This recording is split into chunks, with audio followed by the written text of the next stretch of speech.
Este es nuestro podcast, Desafíos en un Mundo Cambiante. Quédate hasta el final y descubre principios que cambiarán tu vida y la de tu familia. Bienvenidos. La familia y la iglesia enfrentan grandes desafíos respecto a diversos modelos familiares que vemos en la sociedad. Sabemos que Dios tiene un plan para la familia y todos podemos ser parte para cumplir ese diseño que Él ha dejado. El desafío que tú, tu familia y tu iglesia tienen es ser de bendición para las familias que se congregan y modelar el diseño que Dios anhela para todos. Vamos a platicar sobre este tema con dos amigos, ambos jefes de hogar, personas que les gusta trabajar cuidando y discipulando a otras familias aquí en la iglesia. Primero, Pastor Mauricio Castellón. Gracias, muy amable. Qué alegría estar aquí con ustedes y poder compartir acerca de este tema tan importante como lo es los modelos familiares y también lo que la iglesia tiene que decir al respecto y esa pastoral a la familia que siempre está en revisión y siempre debe ser pertinente para los tiempos que nos está tocando vivir. Y también tenemos a Edenilson Rodríguez. Gracias, Felipe y Pastor Mauricio. Un placer de verdad estar compartiendo con ustedes este tema tan interesante e importante. Bueno, el modelo familiar es un modelo bastante extenso. Aquí podemos hablar de muchos modelos que la sociedad está proponiendo. Pero sabemos que la Biblia también habla de este tema. Creo que es pertinente poner una base bíblica. ¿Cuál es el modelo que la Biblia propone? Bueno, antes de continuar, ¿verdad? Nada más para que funcione esta conversación. Aquí estamos Mauricio, Felipe y Edenilson, ¿verdad? Para que de esta manera podamos nosotros poder interactuar con toda libertad y dialogar al respecto, ¿verdad? Gracias a Dios creo que tenemos un fundamento muy sólido en cuanto a que Dios al principio establece un hombre, una mujer, y es Él el que define a la familia. La familia debe ser ese pacto de unidad, de intimidad y de compromiso, no solamente que comparte elementos emocionales, afecciones en la identidad sexual también, en la procreación, sino además un proyecto de vida, es espiritual y hay una conexión directa con Dios. De hecho, Pablo se atreve a decir que, a hacer una analogía, ¿verdad?, entre el matrimonio, entre un hombre y una mujer y la relación de Cristo con su iglesia. Así que en este sentido, nosotros encontramos a lo largo de la Escritura suficiente fundamento como para hablar de un modelo de familia. Definitivamente que lo que nos enseña la Biblia es que Dios puso ese fundamento en la familia y que va más allá del concepto de un grupo de personas vinculados a través de un vínculo parental, ¿verdad? Y es interesante ver ese modelo a la luz de lo que nos enseña la sociedad hoy actualmente. Y habiendo establecido que la Biblia propone un diseño, un modelo, yo veo a la iglesia hoy en día y veo que la iglesia, nuestra congregación, está compuesta por varios tipos de familias. Es decir, no todos tenemos exactamente el mismo tipo, el mismo modelo de familia. ¿Cómo ve esto la iglesia? ¿Qué propone la iglesia respecto a los diversos modelos de familia que se congregan domingo a domingo? Quizás al respecto yo solo pondría una base, ¿verdad? Es decir, en esta conversación que tenemos. Y pues me gustaría escuchar también la perspectiva de ustedes. No estoy seguro si nosotros estamos respondiendo al diálogo que la sociedad nos dice de que hay tipos de familia cuando nosotros hemos dicho que hay un modelo familiar, o si lo que nosotros debemos hablar es que el modelo puede sufrir alteraciones. Y es decir, la Biblia nos habla claramente que el problema radica en el pecado, y el pecado llegó a tener tales consecuencias que llegó a ser afecciones. Entonces nosotros encontramos diferentes circunstancias en la Escritura. Por ejemplo, Abraham, ¿verdad?, el padre de la fe, el padre de los creyentes, ya mayor, ¿verdad? Estaba con Sara. Pero, ¿verdad? En aquel momento el concubinato era una práctica que se tenía en los patriarcas y Sara era estéril. Dios le había dicho que iba a tener un hijo y le dice Sara, mira, ¿no será que a través de mi concubina, de esta esclava mía, tú vas a ser papá y vamos a tener un hijo? Porque la concubina, el hijo que tenía, lo tenía que dar a la señora de su casa. La cuestión es que si conocemos un poquito el contexto bíblico, Agar tiene un hijo de Abraham, pero llega un punto en que la situación no es sostenible y Agar es echada de la casa de Abraham y ella tiene prácticamente que criar sola a su hijo. Entonces el punto ¿es un modelo de familia o es una afectación a causa del pecado? Y a veces tenemos un temor de hablarlo así porque pensamos, bueno, ¿cómo se va a sentir la persona? ¿Quiere decir que entonces mi modelo es pecaminoso o que yo estoy en pecado? No, estamos diciendo que en este mundo, mientras el pecado sea parte de la realidad, ese modelo bíblico va a ser atacado y va a ser afectado. Ahora, la gracia de Dios nos muestra que a pesar de que el modelo haya sido afectado, de todas maneras, el Señor puede usar y llamar y glorificarse aún en el modelo más afectado de familia que uno pudiera estar. ¿Qué sucedió en este caso? Dice que Agar, en un segundo episodio, estaba ya por morir, ¿verdad? Y dejó al muchacho, ¿verdad? Por un lado, y en eso tuvo una aparición de parte del Señor. Y el Señor le dice, no vas a morir. Y ella pone ahí un lugar, un pozo, donde encuentran el agua para sobrevivir, y habla del Dios viviente que me ve. Y entonces es interesante cómo siendo ya una mujer que había, le tocaba ahora criar a su hijo sola, pero el Señor se manifiesta como el Dios viviente que me ve. Y se vuelve hasta cierto punto un Dios que la sustenta y la cuida, a pesar de que el pecado había afectado esas vidas. Entonces, en este sentido, no tenemos que tener temor de reconocer la afectación del pecado al modelo bíblico, porque no estamos acusando a nadie, sino que estamos reconociendo que hay un modelo que Dios estableció y que el pecado, mientras existe en este mundo, nos va a afectar de múltiples maneras. Pero no sé cómo lo ven ustedes, ¿verdad? Quería introducir esta parte. Definitivamente, si hablamos de modelo bíblico, hay un solo modelo de familia. Y lo que sucede es que ese modelo de familia está siendo afectado por diversas circunstancias sociales, económicas, de salud. Bueno, acabamos de pasar una pandemia en la que desafortunadamente muchas familias se vieron afectadas, ¿verdad? Hoy puede faltar el papá, la mamá e incluso los hijos. Entonces, ese tipo de familias es común verlas en nuestra iglesia. Definitivamente que sí, hay diversos tipos de familia que han sido afectados y que a lo mejor no cuentan con ambos padres y los hijos, ¿verdad? Sino que por diversas circunstancias, familias que están integradas por un solo padre y los hijos, por la madre y los hijos, o por hijos que están viviendo ni siquiera con los padres, sino que con los abuelos o con los tíos, porque sus padres han tenido que emigrar, ¿verdad? Pero sí, en nuestra iglesia hay ese tipo de familia definitivamente.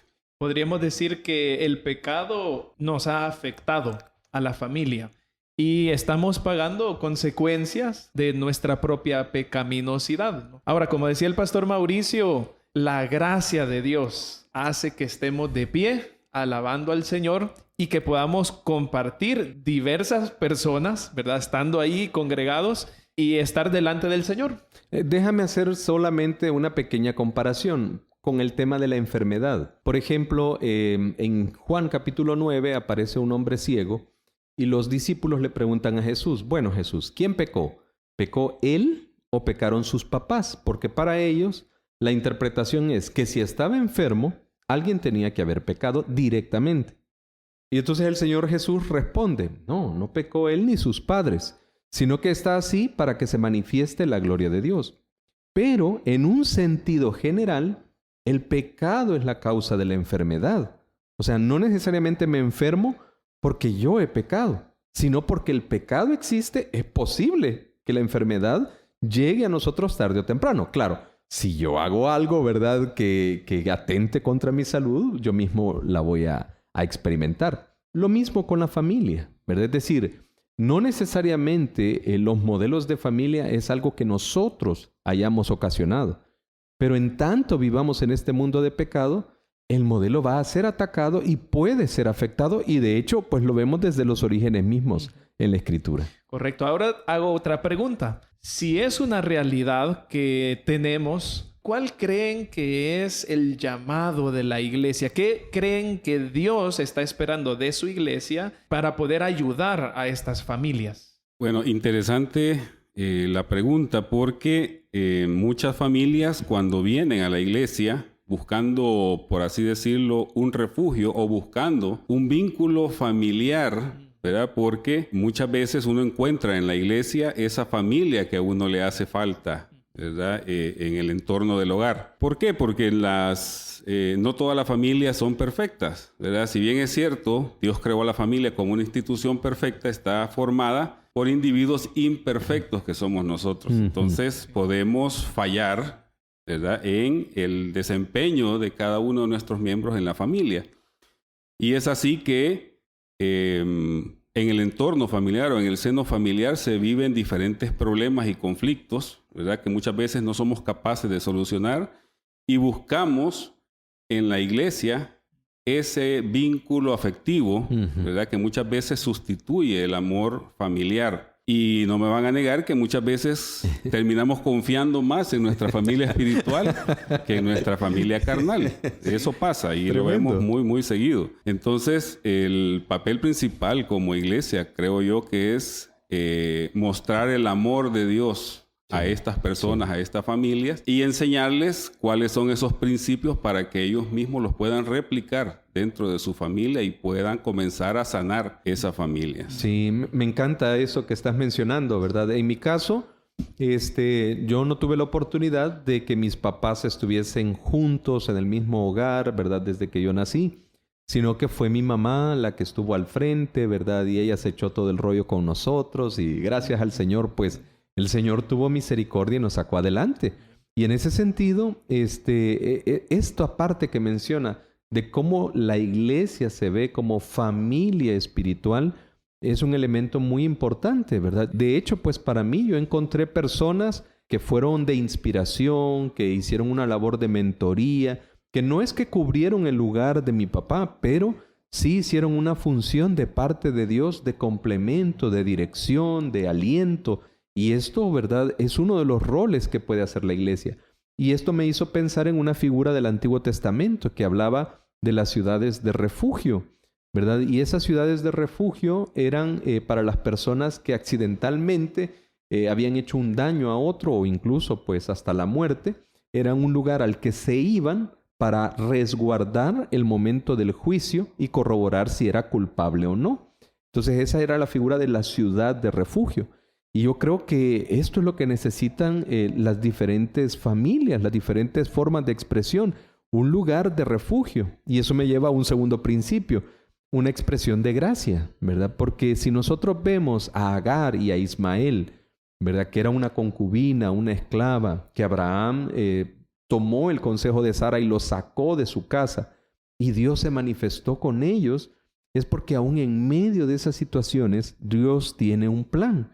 O sea, el hecho de que no haya una situación ideal o de acuerdo al modelo, no significa que Dios haya descartado. De hecho, pues, creo que Denilson lo decía, no hay familia perfecta, creo que decía. Y aún cuando están papá y mamá en la casa, no podemos nosotros pretender y decir que porque están los dos en la casa, entonces ya ahí es el modelo bíblico solo por estar. No, porque tiene que ver con un corazón, con una relación con Dios, con una dependencia de Él. Entonces, este principio de la gracia de Dios, de que nos usa independientemente del contexto que estemos, es parte de lo que la iglesia también tiene que aplicar a la situación familiar que enfrentamos hoy en día. En otra manera de decirlo, podríamos sugerir que la iglesia acepta a las personas que vienen al Señor y quieren encontrarse con Él, quieren encontrar una comunidad cristiana, una familia de la fe, pero no estamos de acuerdo y no promovemos otros modelos que no sean el modelo bíblico. Por supuesto que sí, definitivamente. No podríamos, ¿verdad? Nosotros en ningún momento decir, no, ¿verdad? Las personas que no cumplen no hubiera estado yo aquí, ¿verdad? No hubiera llegado a pastorear la iglesia tampoco, ¿verdad? Sino que es una expresión de gracia, ¿verdad? No sé cómo lo ves, Denilson. Sí, definitivamente. Y además de la iglesia en general, los grupos que hay en la iglesia de apoyo son importantes para este tipo de personas.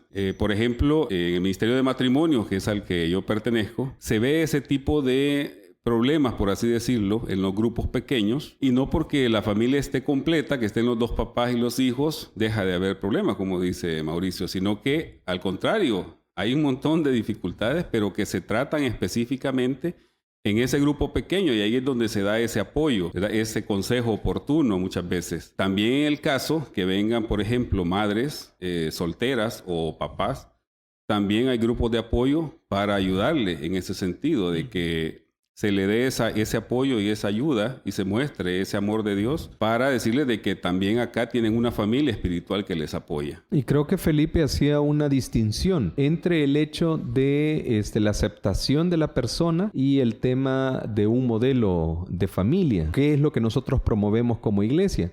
En cuanto a la aceptación de la persona, la Escritura es clara. Dios amó al mundo y nosotros somos llamados a amar a todas las personas y procurar alcanzarlas. Pero la Biblia también es clara en cuanto a que Dios estableció, ¿verdad?, un modelo.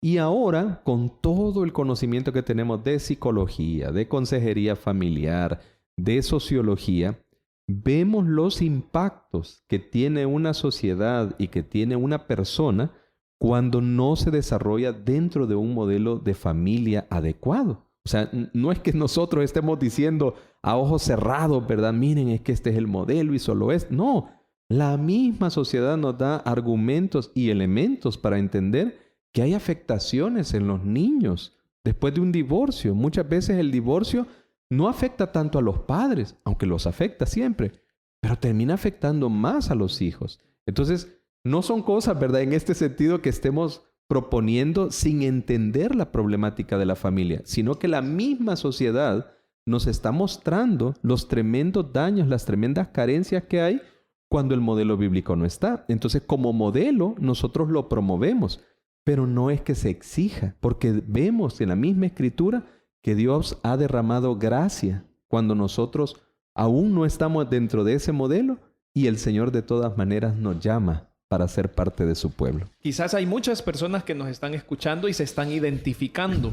Y quiero proponer ciertos escenarios para ver cómo la iglesia puede ayudar a cierto grupo de personas. Por ejemplo, si hay papás solteros o mamás solteras que nos están escuchando y ellos dicen, qué bonito se oye, yo quiero tener una familia espiritual. ¿Qué dirían ustedes que la iglesia puede hacer puntualmente por ellos? Si ellos vienen a la iglesia y traen a su hijo. Bueno, como tú decías, la iglesia no va a sustituir un papá o una mamá, pero sí puede dar ese apoyo, ¿verdad? Y ese consejo, esa cercanía, esa compañía incluso. A veces las personas necesitan simplemente que las escuchen, ¿verdad? Y en la iglesia puede encontrar ese tipo de amistades también. Muchas veces hay un bloqueo en las personas porque dicen, es que yo soy divorciado y quizás no me van a aceptar en la iglesia, ¿verdad? Porque me divorcié, entonces como que no encajo dentro del modelo familiar de la iglesia. O muchas veces dicen, es que yo nunca me casé, sino que procreé mis hijos soltera, o estoy solo acompañado y nunca me casé. Entonces, ese tipo de cuestiones mentales que uno trae muchas veces son los que a uno le impiden acercarse a la iglesia con esa confianza, ¿verdad? Y de decirles que todo lo contrario, acá dentro de la iglesia lo primero que hacemos es acoger a las personas,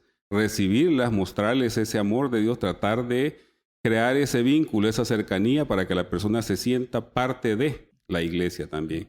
Y a partir de ahí vaya a ir recibiendo esos principios que le van a ayudar a comprender mejor cuál es ese modelo que Dios busca para la familia. Por eso muchas parejas que vienen acá que no están casadas, cuando reciben la consejería y aprenden de los principios, ellos mismos dicen, entonces tenemos que casarnos y obedecer los principios de Dios. Eso es interesante, ¿verdad? Es decir, el cambio de conducta que vemos muchas veces es una respuesta a la exposición de la palabra. No es una respuesta a una imposición, ¿verdad? Que nosotros decimos, no, es que para estar aquí tiene que hacer esto. No, sino que las mismas personas han ido respondiendo cuando comprenden lo que la palabra de Dios dice. Creo que otro elemento que es importante es la diversidad de los grupos que tenemos como iglesia. Al hablar de grupos de hombres y grupos de mujeres, cuando se trata de una pastoral aparte en el área familiar, esto nos da los espacios para poder dar también palabra a esos hombres que están solteros o esos padres que está tocando criar a sus hijos solos, a esas mujeres también, porque obviamente si llegan al Señor, la idea no es continuar un estilo de vida que no tiene temor de Dios, ¿verdad? Por ejemplo, una persona que le esté tocando criar, ¿verdad?, a un hijo solo, para mí ha sido bien difícil cuando la hija, ¿verdad?, que es una joven, me dice, si a veces parezco yo la mamá, porque el estilo de vida que lleva mi mamá, yo le tengo que estar diciendo. Entonces, claro, hay un elemento que decir, ¿verdad?, una conducta que llevar, pero no como una respuesta a lo que la iglesia espera, sino como una respuesta de haberse rendido al Señor. Y en ese sentido, hay para mí como una gracia. Y yo, ¿verdad?, creo que me voy a quedar dentro de los múltiples ejemplos con el de Agar e Ismael, porque estaba allí, pero Agar se levantó de esa necesidad diciendo, estoy delante del Dios viviente que me ve.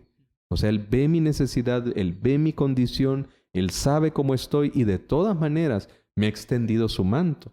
Entonces, se necesita esa palabra de aliento, que aunque no sea la situación ideal, que aunque no sea lo mejor, que aunque le toque trabajar de sol a sol y después tengan que llegar a ver tareas, pero es posible y debe haber enfoque durante ese tiempo. Sin embargo, también esto replantea la oportunidad de llegar a establecer una nueva relación. Porque delante del Señor, ¿verdad?, una persona que pues, ha quedado viudo o viuda, ¿verdad?, o se ha divorciado por elementos pues, que la Escritura ha mencionado o le pasó antes de venir a la iglesia, puede llegar a restablecer una nueva relación. Pero obviamente no debe hacerlo con los criterios que el mundo hace para establecer una relación. Un clavo no saca otro clavo en el tema de relaciones afectivas. O porque ya estuve casado, puedo empezar teniendo relaciones sexuales en una nueva relación. No. Los principios para establecer una nueva relación siguen vigentes. Y sobre todo, cuando hay hijos de por medio, para modelarles a ellos cómo se establece una nueva relación. Así que claro que la iglesia tiene mucho que decir para estas familias. Y gracias a Dios como iglesia tenemos el desafío de seguir respondiendo a estos padres. Sí, yo quiero retomar la idea que dijo Edenilson de que es cierto que la iglesia no sustituye a la falta de un padre, pero creo que la palabra complemento puede caber bien aquí. Un padre que tiene a su hija y solo es el papá, ¿verdad? No tiene una mamá o no tiene una figura materna. Pero al venir a la iglesia, la hija puede encontrar ejemplo en otras mujeres de la iglesia que sean maduras, que la sepan guiar, ¿verdad? En esos consejos que solo las mujeres pueden dar entre ellas, ¿verdad? Entonces creo que la iglesia puede hacer esa labor de complemento. Lo mismo cuando una madre está con su niño y la madre soltera o divorciada o viuda, pero ella quiere que su niño pues aprenda los caminos del Señor, pero hay una limitante que ella ya no puede pasar, ¿verdad? Traer al niño a la iglesia, que este niño se rodee de otros jóvenes con ejemplos buenos, ¿verdad?, que sean buenos modelos. Creo que este niño tiene la oportunidad de desarrollar los conceptos que hacían falta en casa. No quiero decir que la mamá no hace un buen trabajo, por supuesto. Creo que las mamás se sacrifican mucho, las madres solteras, los padres solteros también. Pero que la iglesia les pueda servir de complemento, creo que esa es una parte muy importante que a los que nos están escuchando pueden considerarlo fuertemente. Traer a los hijos a la iglesia, si bien no es la respuesta, pero sí es un complemento a la labor que ustedes ya están haciendo. Sí, y definitivamente se me viene a la mente algunas experiencias que yo he escuchado en el Ministerio de Matrimonios. Parejas que han estado a punto de separarse, de divorciar, o que ya están separadas, y en su mentalidad ellas piensan que la culpa siempre es de la otra persona, ¿verdad? Pero cuando se exponen a la palabra de Dios, viene ese cambio de mentalidad, y entonces muchas veces ellos se han dado cuenta de que también ellos tienen fallas en su comportamiento, en su actitud, y entonces hemos visto ejemplos innumerables de familias que se han restaurado cuando han estado expuestos a la palabra de Dios. Parejas o familias en las cuales su misma entorno familiar les ha insistido en que se separen, en que ya no sigan. Hemos sido testigos en el ministerio de familias restauradas cuando son expuestos a la palabra de Dios, y ese cambio de mentalidad que trae el encontrar una familia dentro de la iglesia que le ayuda a comprender mejor esos principios y que le modela un tipo de familia como Dios la quiere. Sí, quizás en esa línea nada más pensaba que requiere una doble intencionalidad. Por un lado, pienso en una familia que la mamá le tocó sacar adelante a sus hijos, una familia numerosa, pero ella da testimonio y dice, no, yo doy gracias a Dios porque para mí la iglesia ha sido de gran ayuda. Entonces, en ese sentido, hay una intencionalidad de la familia de ser parte de esta comunidad de fe.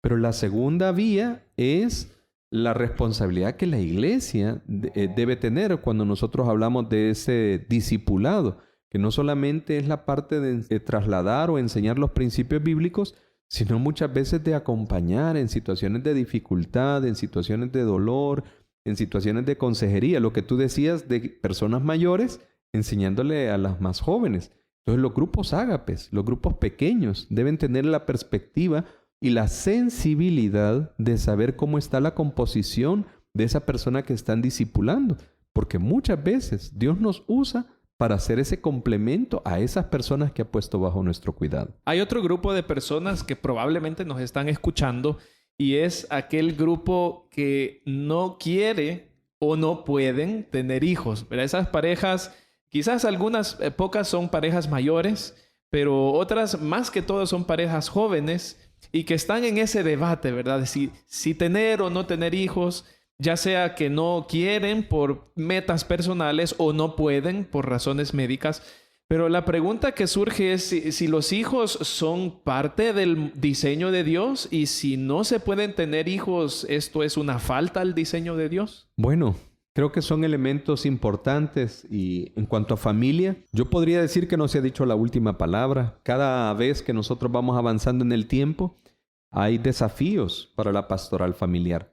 Yo me atrevería a hacer una diferencia, ¿verdad? No sé cómo lo ve Nilsson, pero es diferente cuando una pareja quiere tener hijos, pero no puede, ¿verdad? Yo lo vería diferente en el sentido de que ellos sí están en el deseo, pero fisiológicamente no pueden, ¿verdad? Hay esterilidad. Y vemos ejemplos en la Biblia, Abraham y Sara, Elcana y Ana, ¿verdad? Y otras situaciones donde el Señor se manifiesta en casos de esterilidad. O sea, la esterilidad no es nada nuevo, ¿verdad? Es un objeto de estudio hasta el día de hoy y puede estar presente. Y la otra diferencia es de personas que teniendo la posibilidad fisiológica no quieren, ¿verdad? Obviamente ese no quieren no puede ser condenable solo porque no quieren, sino que cada quien tiene que examinarse. En un sentido, cuando la Biblia habla del Salmo 127, de ese modelo de la familia, dice que herencia del Señor son los hijos. Y si en algún momento los hijos se ven como un obstáculo para la realización profesional o personal, quizás el enfoque que estamos haciendo de los hijos sí ya no es bíblico, ¿verdad? Porque Dios habla de que los hijos son una bendición de parte de Dios. Y es la oportunidad de cumplir la misión de Jesús haciendo un impacto y un discipulado no con gente extraña, sino con gente que son nuestros descendientes desde la casa. La influencia que nosotros podemos tener de cara a nuestros hijos, yo creo que ha sido subestimada. Y el mundo lo que está haciendo es tratar de plantearlos como un obstáculo o como una dificultad y no como la bendición que realmente son. Pero bueno, eso diría de entrada. Sí, y volvemos otra vez al punto de la influencia de la sociedad en nuestro estilo de vida y de familias. Como dijo Mauricio, cuando es un tema fisiológico, pues es comprensible, ¿verdad? Aunque hay otras opciones en el tema de adopciones, por ejemplo, ¿verdad? Que se pueden estudiar y hablar en la pareja. Sin embargo, vemos cada día más frecuente la influencia de la sociedad en las nuevas parejas, en las parejas jóvenes, en los cuales su prioridad es la realización profesional y personal. El hecho de que podemos viajar más si no tenemos ese ancla de un hijo. Podemos a lo mejor tener un estilo de vida más alto, ¿verdad? Una mejor casa, un mejor carro, etc. En ese sentido, quizás estamos viendo esa influencia de ver a los hijos como esa piedrita ahí que nos ancla, ¿verdad?, a no poder cumplir nuestras expectativas económicas. Y lo vemos en las parejas jóvenes. Nosotros en el Ministerio de Matrimonios, y perdone que les hable del Ministerio de Matrimonios, pero es al que yo pertenezco. Y la verdad, ahí está la experiencia. Y vemos ese cambio en las nuevas parejas, en los matrimonios jóvenes, ¿verdad? En los cuales cuando uno les pregunta cuáles son sus expectativas de hijos, a lo sumo dicen uno, si es que van a tener, ¿verdad? Sí, sí. Y si no, dicen abiertamente que no está en sus planes tener hijos, ¿verdad? Entonces, sustituyen ese vacío por una mascota o algo, ¿verdad? Que le llene ese vacío, ¿verdad? En la pareja, porque creo que el tema de procrear familia e hijos, ¿verdad? Es aquello de que la familia o el apellido se vaya también perpetuando, ¿verdad? Y todas esas cosas que veíamos antes, de que era importante ir viendo las generaciones futuras e irles enseñando e inculcando los principios que uno aprendió. Pero hoy en día creo que no es esa la prioridad, ¿verdad? Y vemos que se va sustituyendo, pero eso es parte de la influencia que estamos recibiendo de las sociedades europeas y hasta cierto punto de la estadounidense. El hecho de que, a lo sumo, pues pensamos en tener un hijo cuando la pareja piensa tener un hijo. Sí, y quizás nada más complementar con lo que el Señor decía, ¿verdad? Cuando estableció a Adán y a Eva, les decía, fructificad, multiplicaos, llenad la tierra y sojuzgadla.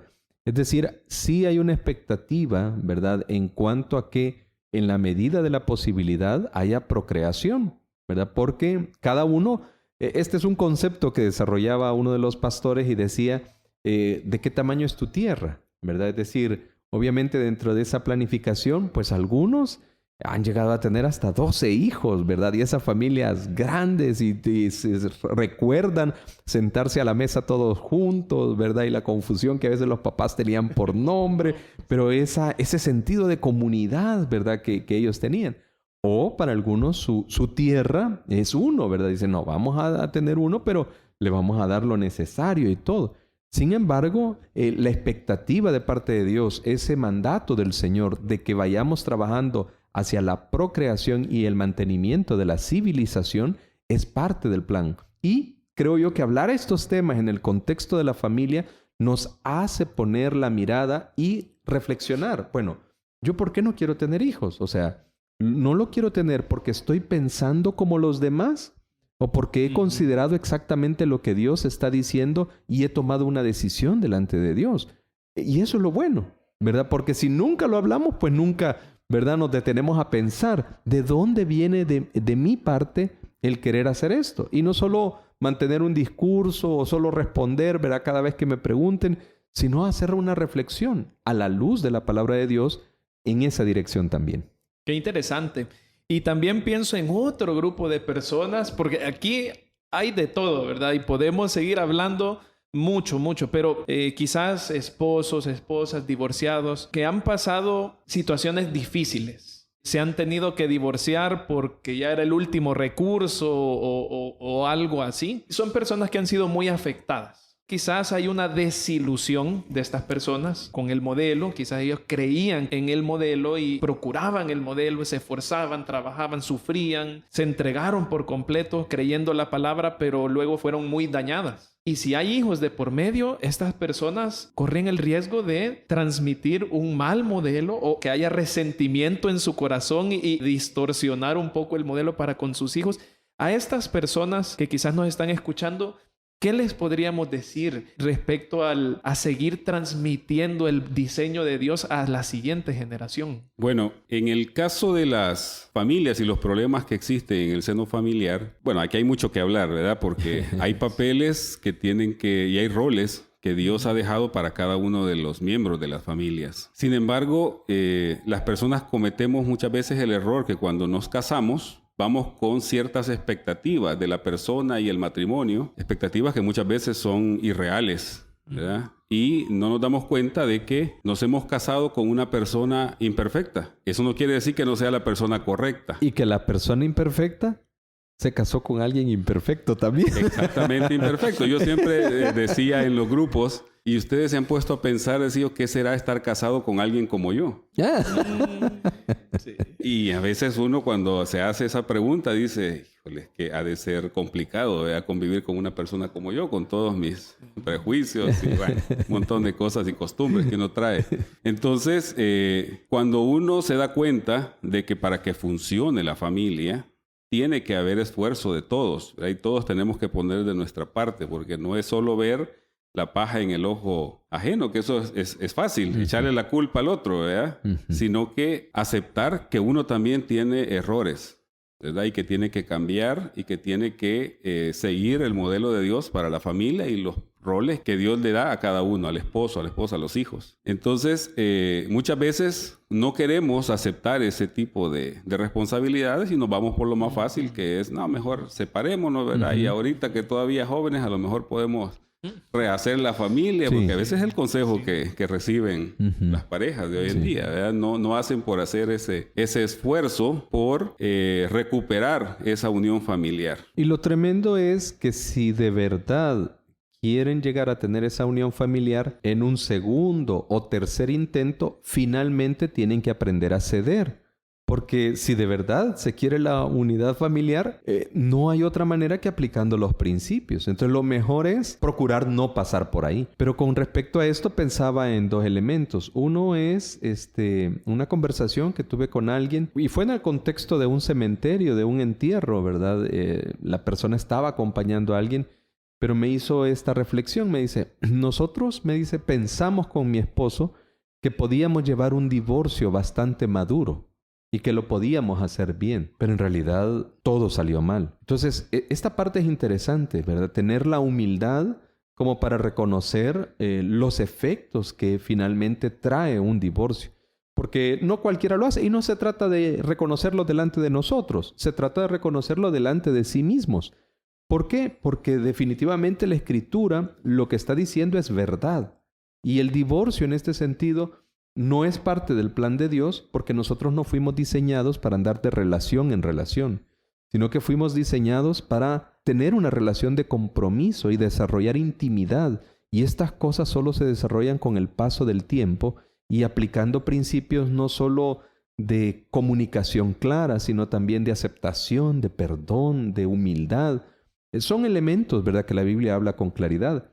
Entonces, para mí esto es interesante. Y lo otro es cómo nosotros vemos a las personas divorciadas. Porque esto quizás se parece a la pandemia, ¿verdad? Cuando empezaba. Y nosotros decimos, tiene COVID. Uy, todo el mundo se alejaba, ¿verdad? Y a encerrarlo. Y entonces, a veces pareciera que las personas divorciadas se sienten así, ¿verdad? O sea, como señaladas. Y ahí es donde debe haber un elemento, pues, de gracia, de misericordia. Porque, como ha dicho Edenilson, puede ser que fallé, ¿verdad? Y que este divorcio se dio porque yo no obedecí lo suficiente a la palabra o no le metí lo suficiente o no hice mi parte y terminamos mal. Pero eso no significa, ¿verdad?, que no pueda haber una restauración, un reconocimiento, un perdón de parte de Dios. Y en ese sentido creo que como iglesia para nosotros es importante también esto, que aún personas que hayan pasado por el divorcio puedan recibir ese cuidado y esa manifestación de gracia de parte de Dios. Pero cada uno también tiene que poner su parte. Por eso compartía la ilustración. Porque uno debe reconocer delante del Señor, ¿verdad?, cuál es su parte para poder avanzar. Escuchando a Mauricio hablar, se me vino una figura, la quiero compartir, una figura mental. ¿Sí? Decía reconocer que no me esforcé lo suficiente, reconocer que quizás hubo pecado en mí y por eso quizás llegué hasta el divorcio. Imagínense a un padre, a una madre teniendo esta conversación con sus hijos. Uy. Con madurez y una solvencia, por así decirlo, de decir, hijo, yo hice esto y esto estuvo mal. Por eso yo no pude cumplir el diseño o el plan de Dios para la familia. Pero yo no quiero que tú hagas lo mismo. Quiero que tú reconozcas cuáles fueron las fallas para que tú no las repitas. Y esto me lleva a esta otra pregunta. Que hay hijos que vienen solos a la iglesia. Yo sé que vienen solos, no vienen acompañados con sus papás, que en la casa hay un pleito, que uno es creyente, el otro no, y estas son tus cosas y a mí no me metas, qué sé yo, y el niño viene solo. Entonces los niños y los jóvenes tienen que aprender a romper de algún modo esos patrones que están en sus casas y decir, bueno, si en mi casa es así, pero en mi caso personal, yo conozco el modelo de Dios y quiero algún día llegar a cumplirlo. Y hay muchos testimonios en familias de ese caso, en el cual los hijos son los primeros que han venido a la iglesia y ellos son quienes han convencido, ya sea a su mamá o a su papá en algún momento de venir, y luego viene toda la familia. Y ellos dan testimonio de cómo ha mejorado ese ambiente familiar, ¿verdad? Cuando son expuestos a la palabra de Dios y cada uno asume la responsabilidad de cumplir con el rol que le corresponde. Y ese tema del testimonio, ¿verdad? Que tú hablabas al principio, de hablar con los hijos y decirles, miren hijo, es que yo fallé en esto y esto, pero en realidad ha cambiado su corazón y está dando testimonio de que está arrepentido de haber hecho eso que hizo. Qué tremendo. Sino que también tiene que él también modelarles a través de su testimonio. Yo quiero compartirles, ¿verdad? Abriendo un poquito también el corazón, que quizás ese era uno de mis temores cuando me iba a casar, porque mis papás no estuvieron casados. Entonces yo hablaba con el Señor y le decía, bueno, Señor, ¿y cómo vamos a hacer para que esto dure para toda la vida? ¿Verdad? Sí. Porque de alguna manera, pues no había tenido como ese modelo de casa, ¿verdad? Propiamente. Lo había visto en otras personas y todo. Pero yo recuerdo, ¿verdad? El cuidado de Dios para conmigo, y Él me regaló un principio que me ha servido hasta ahora. Y Él me decía, mira, Mauricio, un día a la vez, ¿verdad? Si hoy amaneces casado, preocúpate porque hoy vayas a dormir casado. Un día a la vez. Y de un día en un día, ya casi llegamos a 25 años, así que les pido sus oraciones, por favor, para que me abunde, ¿verdad?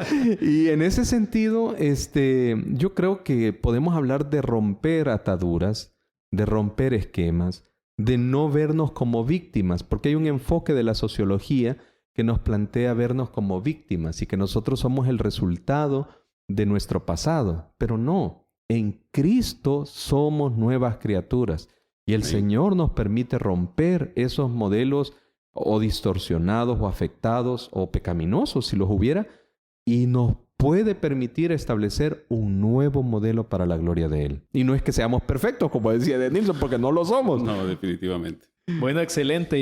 Y para ir concluyendo, hay una última pregunta que sí quiero que discutamos, y es que, bueno, hemos hablado ampliamente de la afectación del pecado a las familias de la iglesia, pero la iglesia debe seguir enseñando y promoviendo el modelo bíblico. ¿De qué maneras la iglesia puede seguir haciendo esa labor hoy en día? Creo que, en primer lugar, es mostrando el amor de Cristo a las personas que están en la iglesia o que se acercan a la iglesia. Y fíjense que interesante, porque yo he escuchado también en algunas personas que dicen, no, es que fíjate que yo fui a tal o cual iglesia y no me gustó porque nadie se me acercó. Y se dieron cuenta de que yo era la primera vez que llegaba y nadie se me acercó, solo me dieron un papelito y hasta ahí nadie me habló. Entonces no sintieron esa cercanía, ese amor de Cristo que se habla, ¿verdad?, en la iglesia, pero que a veces no lo llevamos a la práctica en ese sentido. Entonces, cuando como iglesia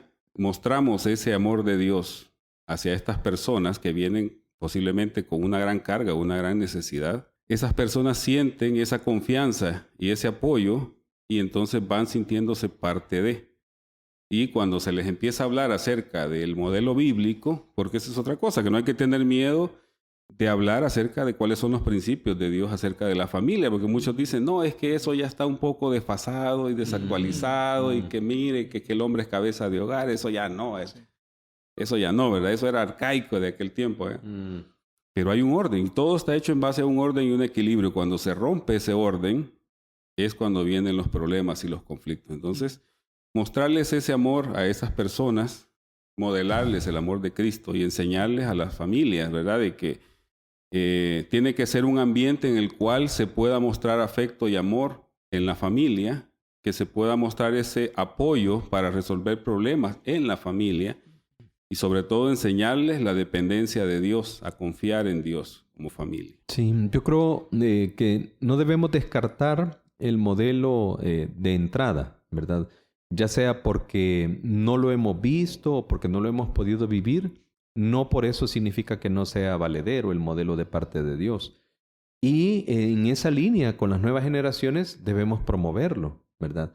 Uno de los elementos que en algún momento procuramos con los jóvenes era que tuvieran líderes que fueran guiándoles y animándoles como ejemplo para la siguiente etapa. Entonces, digamos, que los josiitas pudieran tener a otros líderes que ya estuvieran en su etapa universitaria, ¿verdad? Que los que ya están en la universidad, pues tuvieran jóvenes que ya están trabajando, ¿verdad? Y que los que ya están trabajando tuvieran jóvenes que ya están casados, ¿verdad? O sea, la idea del modelaje es algo importante porque si nosotros estamos hablando de la familia y del modelo bíblico, pero no hay un modelaje, esto hace más difícil. Y por lo menos en mi caso, aparte de eso que el Señor me dijo, el ver a otras familias de la iglesia, cómo superaban problemas económicos, cómo superaban momentos difíciles de salud y otras cosas aún mayores, y cómo aferrándose al Señor podían hacerlo, por lo menos a mí me dejó ver, es posible en pleno siglo XX y luego siglo XXI, ¿verdad? Estar haciendo un pacto matrimonial delante de Dios y procurar vivir de acuerdo a ese modelo. Entonces, el modelaje es algo importante y a estas nuevas generaciones tenemos que exponerles a esa vida matrimonial, que ellos puedan vislumbrarlo y visualizarlo. Luego también hay un texto en la Escritura que dice en Hebreos, honroso sea en todos el matrimonio, ¿verdad? Y entonces nosotros debemos celebrar la vida familiar, la vida matrimonial, porque si nosotros, ¿verdad? Empezamos, no sé si en algún momento Nilsson decía, como no, ¿verdad? No hablemos de eso porque se van a sentir mal otros. No.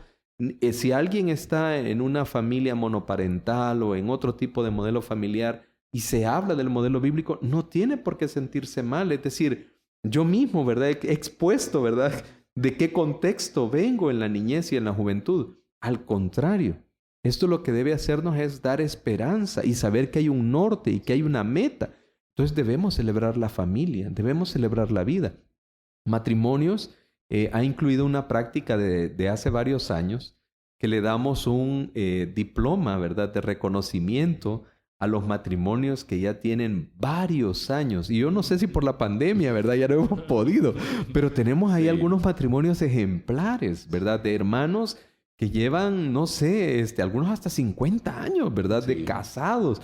Y ha sido tremendo porque cuando ellos pasan y los entrevistamos, pues ellos han pasado por las cosas que hemos pasado. Pero la diferencia ha sido que aplicaron los principios bíblicos para resolver estos problemas. Entonces, en la medida que los celebremos y en la medida que podamos exponer un poco más a los jóvenes, esto va a ser más posible, más creíble y más realizable para ellos el modelo bíblico de familia. Bueno, excelentes comentarios los que hemos tenido en este programa y hoy quiero hacer una última pregunta a ambos. Si hubiera una palabra de ánimo, un desafío, algo que quisieran decirle a las familias de la iglesia, ¿qué sería? Bueno, creo que estamos viviendo tiempos difíciles definitivamente. El ataque a las familias es más constante de diversos sentidos, pero que tenemos que perseverar para mantener esa unidad familiar, que es la base fundamental de la sociedad definitivamente. Y que no es fácil, ¿verdad? La convivencia familiar no es un lecho de rosas, como dice. Hay días buenos y hay días no tan buenos. Entonces, tenemos que siempre ir a la palabra de Dios, confiar en Dios, tomados de la mano de Dios, sí lo podemos hacer. Cualquiera sea la dificultad, no hay nada imposible para Dios. Bueno, de mi parte, ¿verdad? Pues muy agradecido por este tiempo contigo, Felipe, y con Nilsson también. Gracias por hacer el tiempo para que conversemos. Pensaba en lo que un amigo una vez me dijo. Bueno, cuando hablamos de familia, ¿y qué tipos de familias encuentras en la Biblia? ¿Verdad? Bueno, Abraham y Sara. Abraham tuvo una concubina. David fue papá de un hijo, de mamá diferente, cada hijo, ¿verdad? Encontramos a Jefté, que fue hijo de una mujer ramera, ¿verdad? Encontramos tantas cosas que nosotros podemos decir, bueno, y entonces, ¿cuáles son los modelos, verdad? ¿Y quiénes son de verdad aquellos que podemos decir? Bueno, gracias a Dios está María y José, ¿verdad? De alguna forma, y hay otros, pero no encontramos solo un modelo. La Biblia recoge también diferentes situaciones. Entonces yo creo que este tema no debemos dejar de ver como Dios lo ve, ¿verdad? Que mientras el pecado esté en afectación, hay un elemento de gracia en el que Dios da la oportunidad para que cada uno pueda acogerse a Él, abrigarse a Él. Y nadie debe sentirse, ¿verdad? En este sentido señalado, ¿verdad? O mal. Obviamente hay situaciones en las que hay pecado, la Biblia las habla con claridad, y cuando hay una situación así, la Biblia dice también cómo debemos tratarlo. Confesar el pecado y recibir el perdón de parte de Dios y procurar vivir de acuerdo a lo que Dios espera. Así que en ese sentido, ¿verdad? Que nuestras familias reciban ese baño, ese llamado, ¿verdad? Ese principio de gracia sobre lo que se está haciendo, porque si no fuese por la ayuda de Dios, pues para nosotros no es posible vivir a la expectativa de lo que Él tiene. Así que, como Pablo, ¿verdad? Llegó a decir que sea la gracia de Dios la que nos permita lograr lo que nosotros queremos lograr y que sea bajo sus alas que nosotros nos cobijemos. Y por último, ¿verdad? Pues animarnos a sobre todo a aquellas nuevas generaciones que puedan estar escuchando, que estén desde ya orando y anhelando, ¿verdad? Agradar al Señor, procurando vivir bajo este modelo bíblico de familia que todavía es relevante, que tiene vigencia y que este mundo tanto necesita. Excelente. Mauricio Edenilson, gracias por su tiempo, por abrir su corazón, por compartir con las personas que están escuchando, y esperamos que más de uno de estos consejos pueda ayudar a alguno a evaluar su vida, a evaluar su familia a la luz de estos temas. Si conoces a alguien que le puede servir este podcast, compártelo y permite que más personas puedan ser bendecidas con los principios bíblicos. Gracias por escucharnos. Que Dios te bendiga. No te pierdas el próximo episodio y disfruta de más recursos de tiempo en familia en las redes sociales de Iglesia Bautista Miramonte.